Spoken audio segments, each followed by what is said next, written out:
ഒരു മുന്നോക്ക സമുദായത്തിൽ ജനിച്ചിട്ട് പോലും പിന്നോക്ക സമുദായത്തിന് വേണ്ടി പോരാടിയ ഒരു യഥാർത്ഥ ഒരു ഇടതുപക്ഷ ചിന്താഗതിക്കാരനായിരുന്നു സമുദായാചാര്യൻ. ചരിത്ര സ്മാരകങ്ങൾ എന്ന് പറയുമ്പോൾ ഇന്നത്തെ തലമുറയ്ക്ക് ചരിത്രം പഠിക്കുന്നതിൽ കുറച്ചൊരു വിമുഖതയുള്ളവരാണ്. മാത്രമല്ല 10ാം ക്ലാസ് വരെ ചരിത്രം പഠിക്കേണ്ട ആവശ്യമുണ്ട്. അത് 10ാം ക്ലാസ് തന്നെ ഗാന്ധിജി, നെഹ്റു, സ്വാതന്ത്ര്യസമരം എന്ന് പറയുമ്പോഴേക്കും 10ാം ക്ലാസ് കഴിയും.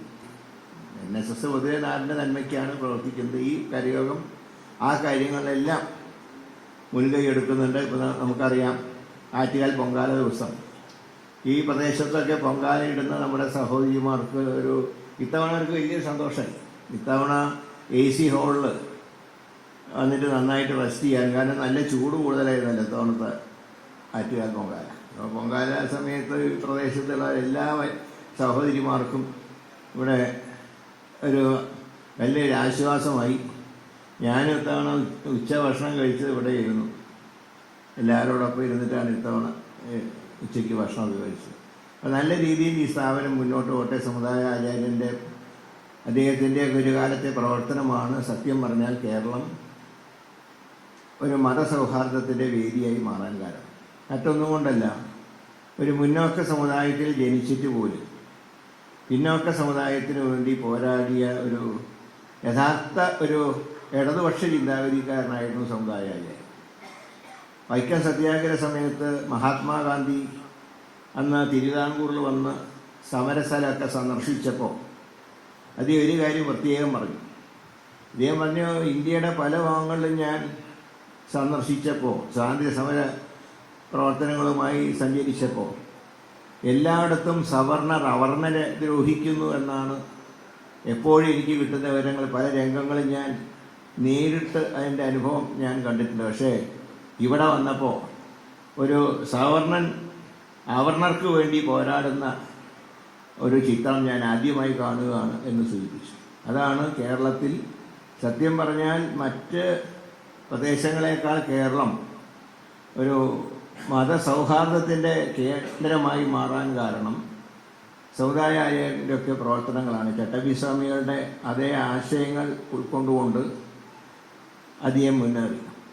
അതോടൊപ്പം തന്നെ ഇവിടെ രാജാ കേശവാസൻ, നമ്മുടെ ദിവാൻമാർ, എനിക്ക് തോന്നുന്നത് 3 ദിവാൻമാരാണ് ചരിത്രത്തിൽ, തിരുവിതാംകൂർ ചരിത്രത്തിൽ ഏറ്റവും അറിയപ്പെടുന്നത്.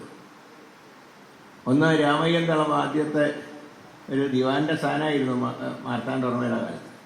അതിനുശേഷം രാജാ കേശവാസൻ, അദ്ദേഹത്തിൻ്റെ പ്രവർത്തനം, അതാണ് വലിയ ദിവാൻജി ഒരാൾ മാത്രമേ ഉള്ളൂ, അത് ശ്രീ രാജാ കേശവദാസൻ. പിന്നെ ഏറ്റവും വിവാദം ഉണ്ടാക്കിയ ഒരാൾ പിന്നീട് സർ CP രാമസ്വാമിയാണ്. അപ്പോൾ ഇങ്ങനെ ചുരുക്കം ചില ദിവാൻമാർ മാത്രമേ തിരുവിതാംകൂറിൻ്റെ ചരിത്രത്തിൽ ഉണ്ടായിട്ടുള്ളൂ. അപ്പോൾ ഈ ചരിത്ര സ്മാരകങ്ങൾ എന്ന് പറയുമ്പോൾ ഇന്നത്തെ തലമുറയ്ക്ക് ചരിത്രം പഠിക്കുന്നതിൽ കുറച്ചൊരു വിമുഖതയുള്ളവരാണ്. മാത്രമല്ല 10ാം ക്ലാസ് വരെ ചരിത്രം പഠിക്കേണ്ട ആവശ്യമുണ്ട്. അത് 10ാം ക്ലാസ് തന്നെ ഗാന്ധിജി, നെഹ്റു, സ്വാതന്ത്ര്യസമരം എന്ന് പറയുമ്പോഴേക്കും 10ാം ക്ലാസ് കഴിയും. പിന്നെ ഒന്നുകിൽ ഡോക്ടറാവണം, എഞ്ചിനീയർ ആവണം, അല്ലെങ്കിൽ IT ഫീൽഡിൽ പോകണം. അതിന് ഇതൊന്നും ആവശ്യമില്ല. അതുകൊണ്ട് തന്നെ ഇതുപോലുള്ള കെട്ടിടങ്ങൾ വെറും കെട്ടിടങ്ങളല്ല, അതൊക്കെ ഒരു ചരിത്ര സ്മാരകങ്ങൾ കൂടിയാണ് എന്നുള്ള കാര്യത്തിൽ സംശയമില്ല.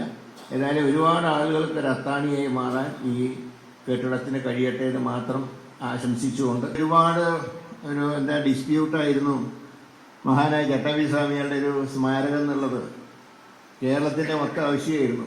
അതൊക്കെ ആ സ്ഥലത്തിന് ചൊല്ലിയുള്ള തർക്കവും കേസും അതിൻ്റെ ഒക്കെ ഇടയിൽ അതെല്ലാം പരിഹരിച്ചുകൊണ്ട് ഒരു നല്ലൊരു സ്ഥലം കണ്ടെത്തി ശ്രീ ചട്ടമ്പിസ്വാമികളുടെ ഒരു ക്ഷേത്രം അദ്ദേഹത്തിന് നിർമ്മിക്കാൻ കഴിഞ്ഞാണ്. ഒരുപക്ഷെ എനിക്ക് തോന്നുന്നത് അദ്ദേഹത്തിൻ്റെ ഈ യൂണിയൻ പ്രവർത്തനങ്ങളിൽ ഏറ്റവും വലിയൊരു അംഗീകാരമായിട്ട് എനിക്ക് കാണാൻ കഴിയുന്നത് ആ ക്ഷേത്രം ഒരു ഡിസ്പ്യൂട്ടും കൂടാതെ അത് പൂർത്തീകരിച്ച് ഭക്തജനങ്ങൾക്ക് സമർപ്പിക്കാൻ കഴിയുന്നതാണ്.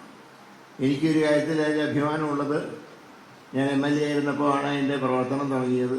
അന്ന് എൻ്റെ MLAയുടെ 1 മാസത്തെ ശമ്പളം മുഴുവൻ അന്ന് അതിനു വേണ്ടി നൽകുകയുണ്ടായി. എനിക്കത് ഞാനും രാജഗോപാലുമാണ്, 2 പേരാണ്, 2 MLAമാരാണ് അന്ന് ഇതിനു വേണ്ടിയിട്ട് ഞങ്ങളുടെ ശമ്പളം നൽകിയത്. അപ്പോൾ ഞാൻ പറഞ്ഞ ഇതൊക്കെ നയിക്കാൻ ഒരാളുള്ളത് എപ്പോഴും ഏതൊരു പ്രസ്ഥാനത്തിൻ്റെയും ഒരു വിജയമെന്ന് പറയുന്നത് നയിക്കാനുള്ളൊരു കരുത്താണ്. ഏതായാലും തിരുവനന്തപുരം NSS താലൂക്കിനെ സംബന്ധിച്ച് അങ്ങനെ ഒരു ശക്തനായൊരു സാന്നിധ്യമുണ്ട്. എല്ലാം കൊണ്ടും മാത്രമല്ല എല്ലാ പ്രവർത്തനങ്ങളും ഒരു മതസൗഹാർദ്ദത്തിൻ്റെ ടച്ചുമുണ്ട്.